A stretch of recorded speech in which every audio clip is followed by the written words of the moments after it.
Hello મિત્રો, નમસ્કાર. હું છું દેવેન્દ્ર શાહ. કરંટ ટોપિક્સમાં આપનું સ્વાગત છે. મિત્રો, અમદાવાદ મ્યુનિસિપલ કોર્પોરેશન દ્વારા જે પાણી સપ્લાય થાય છે તે પ્રદૂષિત નથી અને તેમાં ક્લોરીનનો અભાવ પણ હોતો નથી તેવી સ્પષ્ટ કબૂલાત મ્યુનિસિપલ કોર્પોરેશનના આરોગ્ય અધિકારીએ કરી છે.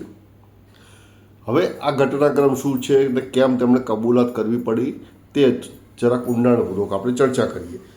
મિત્રો, આપને ખ્યાલ હશે કે અગાઉ પણ આ પ્લેટફોર્મ પર મેં જણાવ્યું હતું તેમ કે મ્યુનિસિપલ કમિશનરની રિવ્યૂ બેઠકમાં પાણીજન્ય રોગચાળાના વધારા મામલે આરોગ્ય અધિકારી ડૉક્ટર ભાવિનભાઈ સોલંકી દ્વારા દર વખતે નીલ ક્લોરીન એટલે કે પાણીમાં ક્લોરીનનો અભાવ હોવાના કારણે રોગચાળો વધી રહ્યો છે તેવું રટણ સતત કર્યા કરવામાં આવતું હતું. તે સમયે આપણે પણ જે વિડીયો બનાવ્યો તેમાં જણાવ્યું હતું કે આ જે વોટર જગ સપ્લાયર છે અને તેમને તેમની પર ઢાક પીછોડો કરવા માટે અને બીજી વસ્તુ કે ખાનગી સોસાયટીમાંથી પાણી લાવવામાં ખાનગી સોસાયટીના બોરમાંથી સેમ્પલ લાવવામાં આવે છે તેના કારણે જ કદાચ આ પ્રોબ્લેમ થતો હશે. પરંતુ ત્યાં તેઓ માનવા તૈયાર ન હતા, પરંતુ અંતે તેમણે ગઈકાલે કબૂલાત કરી છે કે પાણીમાં ક્લોરીનનો અભાવ બિલકુલ હોતો નથી અને પ્રદૂષિત પાણી બિલકુલ હોતું નથી. હવે જે તેમણે પોતે જે જણાવ્યું છે તે મુજબ 2023માં 1,75,000 સેમ્પલ લીધા હતા, જેમાંથી 4,0236 સેમ્પલ જ માં ક્લોરીન નહોતું. એનો રેશિયો તો 2.41%. 2024માં 4,07,000 લીધા હતા, તેમાંથી 5,739માં ક્લોરીનનો અભાવ હતો, જેનો રેશિયો તો 1.42% પર્સન્ટેજ વાઇઝ.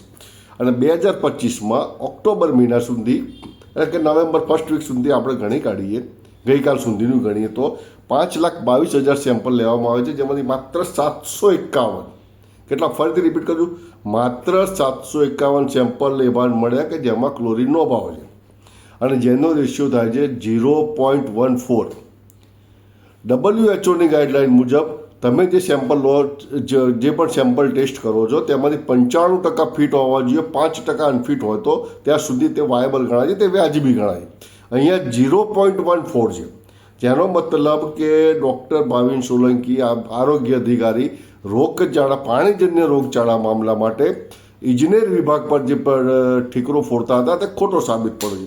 તેવી જ રીતે પાણીના બેક્ટેરિયા માટેના સેમ્પલ જે લેવામાં આવ્યા છે તેમાં હું સીધી ટકાવારી તમને ગણાવી દઉં તો 2023માં 1.84% અનફિટ જાહેર થયા હતા, 2024માં 2% થયા હતા અને 2025માં 0.86% ચાલુ વર્ષે. એટલે કે આ બધા WHOની ગાઈડલાઇન કરતાં પેરામીટર્સ કરતાં પણ ઘણા સારા પરિણામ મળ્યા છે.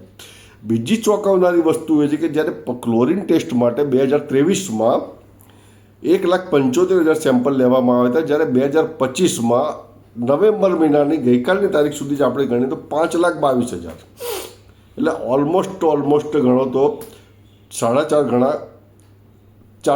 ગણા જેટલા સેમ્પલ ટેસ્ટ કર્યા છે અને પરિણામમાં 2.41થી ઘટીને 0.14 સુધી આવી ગયું છે, જેનો મતલબ છે કે મ્યુનિસિપલ કોર્પોરેશન દ્વારા જે પાણી સપ્લાય કરવામાં આવે છે તે બિલકુલ શુદ્ધ છે, તેમાં ક્લોરીનનો અભાવ હોતો નથી.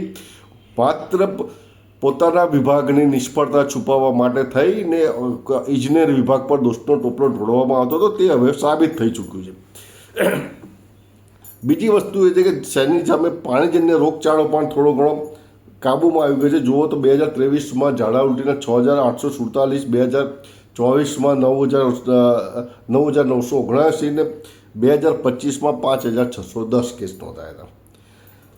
આ કેસના આંકડા એની સામે તમે કોલેરા જુઓ તો 2023માં 95, 2024માં 2,002 અને ચાલુ વર્ષે 103 કેસ નોંધાય છે, જેનો મતલબ સીધો એ થાય છે કે રોગચાળો એટલો બધો વ્યાપક બન્યો નથી, તેમ છતાં પણ અગમ્ય કારણોસર આરોગ્ય વિભાગના અધિકારી દ્વારા એન્જિનિયરિંગ વિભાગના માથે દોષનો ટોપલો ઢોળવામાં આવતો હતો અને તેમના કારણે થઈને જ મ્યુનિસિપલ કમિશનરે ખાનગી સોસાયટીઓમાં ક્લોરીન ડોઝિયર નાખવાની તૈયારી દર્શાવીને એના ખર્ચ કરવા તૈયાર થયા છે. આ એક બહુ ખરેખર ચોંકાવનારી કહો તો ચોંકાવનારી ને શરમજનક કહો તો શરમજનક ઘટના છે, કારણ કે એક અધિકારી જ્યારે પોતાની જવાબદારી સ્વીકારતા નથી તેના કારણે કોર્પોરેશનની તિજોરીને સીધું આર્થિક નુકસાન થઈ રહ્યું છે.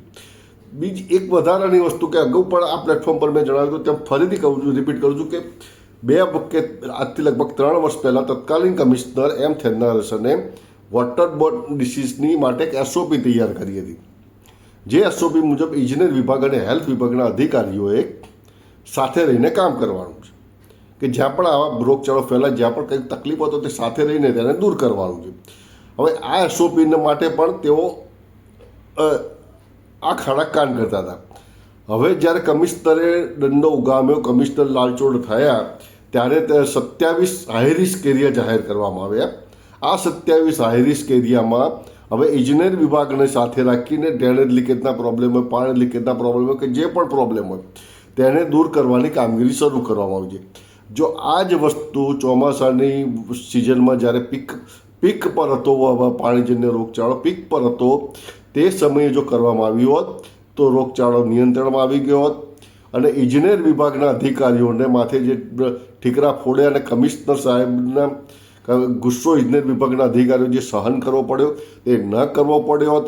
ખાનગી સોસાયટીમાં જે ક્લોરીન ડોઝલ લગાવવાનો ખર્ચો કરવા માટે કમિશનર તૈયાર થયા છે તે ન થયા હોત. આ બધી વસ્તુ માટે આરોગ્ય અધિકારીની એક જવાબદારી ન સ્વીકારવાની જે સ્વભાવ છે તે જ તેનું મૂળ કારણ છે તેવી ચર્ચા પણ ચાલી રહી છે. આશા છે આપને આ વિડીયો સારી લાગી હશે. આપનો અભિપ્રાય જણાવશો. જય હિન્દ, જય ભારત, જય જય ગરવી ગુજરાત.